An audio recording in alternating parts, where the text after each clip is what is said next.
آج لوگ کہتے ہیں، افسوس کی بات ہے، اہل حدیث بھی فرقہ ہے۔ عزیزان ملت، یہ کان کھول کر یاد رکھیں اور اپنے دل و دماغ میں اس بات کو ثبت کر لیں، بٹھا لیں،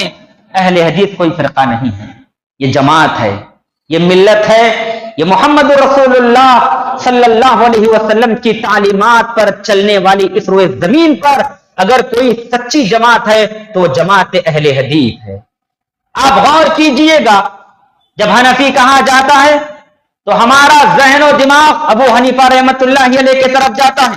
اور اس بات کی حقیقت سے کسی کو انکار نہیں ہونا چاہیے۔ جب ہم احناف کہتے ہیں تو ہمارا دماغ ابو حنیفہ رحمۃ اللہ علیہ کے پاس جاتا ہے، مالکی کہتے ہیں تو ہمارا دماغ امام مالک رحمۃ اللہ علیہ کے پاس جاتا ہے، حنبلی کہا جاتا ہے تو ہمارا دماغ امام احمد بن حنبل رحمۃ اللہ علیہ کے پاس جاتا ہے، جب شافعی کہا جاتا ہے تو ہمارا دماغ امام شافعی رحمۃ اللہ علیہ کے پاس جاتا ہے، جماعت اسلامی کہا جاتا ہے تو ہمارا دماغ، ہمارا ذہن، ہمارا تصور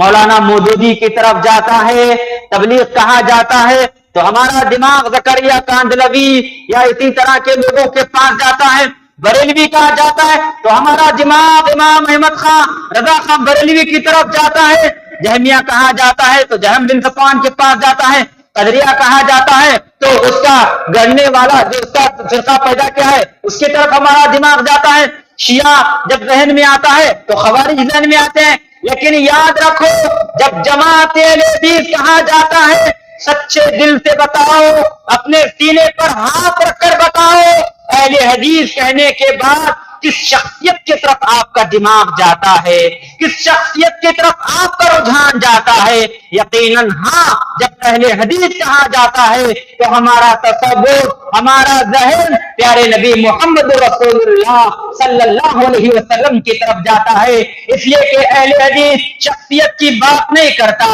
اہل حدیث عقیدت کی بات نہیں کرتا، اہل حدیث کسی